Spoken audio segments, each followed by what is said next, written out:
अच्छा, अब इस वक्त जो सूरत हाल सियासी बन चुकी है पाकिस्तान में, नून लीग ऑब्वियसली उतनी पॉपुलर नहीं रही जितनी शायद 2 महीने पहले थी। ये एक फैक्ट है हमारे सामने। जो मुश्किल फैसले करने हैं, 100 रुपए फी लीटर पेट्रोल हो गया है।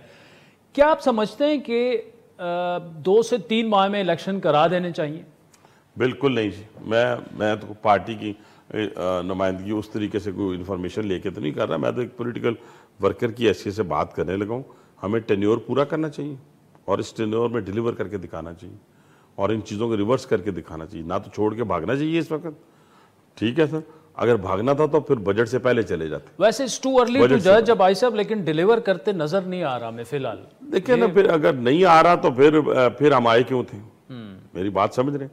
अगर जब हम आए हैं तो मैं तो उम्मीद रखता हूं और कभी इम्कान अल्लाह ताला के फजल करम से कि शहबाज शरीफ के अंदर वो सलाहियतें मौजूद हैं कि वो मुश्किल से निकालेंगे इस मुल्क को। लेकिन उसके बावजूद 8 से 10 माह में अगर महंगाई इसी तरह पीक पे रहती है और डिलीवर नहीं कर पाते और इलेक्शन में चले जाते हैं, क्या होगा फिर?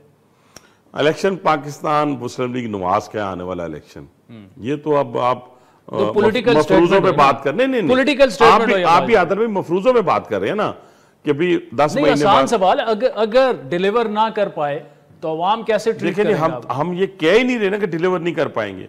इंशाल्लाह ये साल पूरा हमें मिलेगा, ये 10 महीने 12 महीने, इसके अंदर हम डिलीवर करेंगे इंशाल्लाह ताला और जाकर हम अपने लोगों से वोट लेंगे, वोट ये मिलेंगे। और ये जो 20 हलकों पे इलेक्शन होने जा रहा है, इंशाल्लाह मुझे उम्मीद है 16-17 सीटें जो हैं इन 20 में से जीत जाएंगे।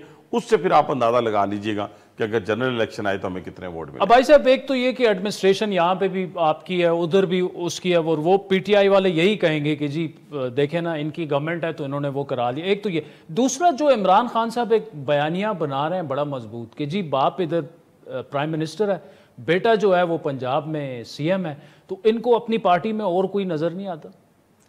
मैं आपको एक बात बताऊं, प्राइम मिनिस्टर जो है और चीफ मिनिस्टर जो है, उस चीफ मिनिस्टर की बात कर रहे हैं जिसने पिछले 20 साल जो हैं वो सियासत को दिए हैं और दिन रात दिए हैं। और जितने एमपीएस हैं, जितने एमएनएस हैं पंजाब के अंदर, जितना क्लोज इंटरेक्शन जो है वो हमजा साहब के साथ है, वो किसी और पार्टी वर्कर के साथ नहीं है। ठीक है, और जो सलाहियतें उसकी मौजूद हैं काम करने की, डिलीवर करने की, लेकिन मुस्लिम लीग नून में और भी बड़े अच्छे लोग हैं। ये फैसला तो बाहर से किसी ने नहीं करना, ये फैसला तो करना है पार्टी के अंदर। क्या पार्टी के अंदर कोई सोर्स बर्पा हो गई कि नहीं भी क्यों बना दिया हमजा शहबाज को, क्यों मुझे नहीं बनाया? कोई किसी ने कह दिया? ये बात किसी ने कह दी है? जो कहेगा वो पार्टी भी नहीं रहेगा। नहीं तो फिर अभी देखे ना, अभी इमरान खान साहब का इलेक्शन हुआ है तो इमरान खान चेयरमैन बन गया।